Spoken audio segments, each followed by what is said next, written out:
So today is our Fun Football and First Kicks programmes. So this is part of the Whole of Football programme which the club have installed. We're really proud of where this programme is at the moment. We were one of the first pilot clubs in the country to roll this programme out, and about 8 years ago or so, I believe. Yep.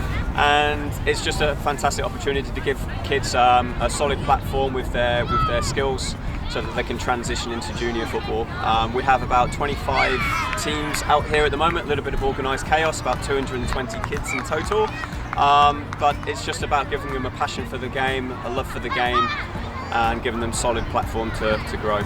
There's an awful lot of work between Thom and I to get to this stage. So at the moment everything's really well organised. The coaches all have modules and games which they know they can apply during the morning, so they're not just turning up and going, oh, I've got to do this, and they resort to their old faithful exercise. So they get a lot of feedback and a lot of support from all of the staff at Norwest, so that they can apply it, and the kids are always engaged and active and never really dropping off and losing interest in the exercises. It's really important that we are supporting our coaches from Fun Football, First Kicks, all the way through youth and senior.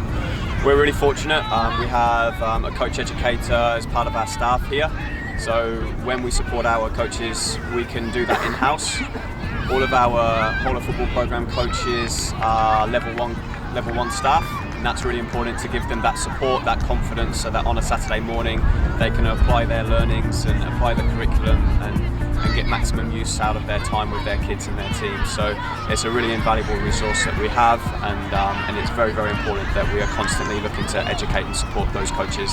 We pride ourselves on the fact that we actually do have some volunteers, which obviously in this kind of day and age is a challenge thing, but we're so fortunate. We've got people up there doing the barbecue, we've got people in the kitchen, we've got parents who not only volunteer to coach, but they take the goals down, and we're fortunate to have guys that volunteer around the club as far as maintenance is concerned. So, there's a huge aspect that often gets overlooked and not really acknowledged as such. So obviously we could always do with more, but at the same time as well, we are fortunate that we've got a very solid and dedicated volunteer base. A lot of hours go involved to get kids playing football, but when you stand here on a Saturday morning and watch the kind of fun they're having, it makes it all worthwhile, really. We have a pathway all the way through, so our first education, first contacts at this age group, going through to junior, youth and senior, and it's really important that we can cater for that. We can cater for your more talent-based players,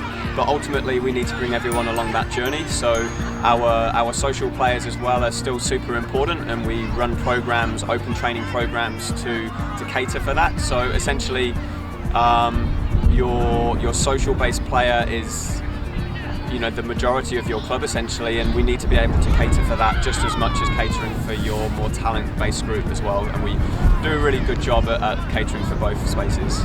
I can't tell you how many Zoom meetings we had with both Federation and Council and other clubs in order to get up and running, and one of them was really compliance. We were all really concerned about how you could turn up and contact trace, etc. But the framework that was behind that, the relief of actually starting to play football was palpable. There's one good thing that effectively the lockdown did, and that was give the fields time to recover. So as you pan around today, you'll see the fields are absolutely in pristine condition, and one of those was probably due to the fact that they weren't being played on. So there's a good part that comes out of that. But just on that, I think it's made everybody a lot more aware of how we need to support each other, and I think COVID has, you've got to pull the positives out of COVID. I think it gave everybody a shock and made us realise how important it is just to support each other from a community perspective and understand who your neighbours were, and that feels on the football field. You can see that coming through, but again the relief was palpable. A lot of work behind getting up and running, but now I think it actually gave us time, probably a little bit more to plan the season. So we're so relieved to be playing football, and parents and children are just running to the field on a Saturday at the moment because they're allowed out. It's fantastic. Hats off to both council and federation. I mean, we all had to work hard to try and I guess cobble it all together. So the communication's been really good. So.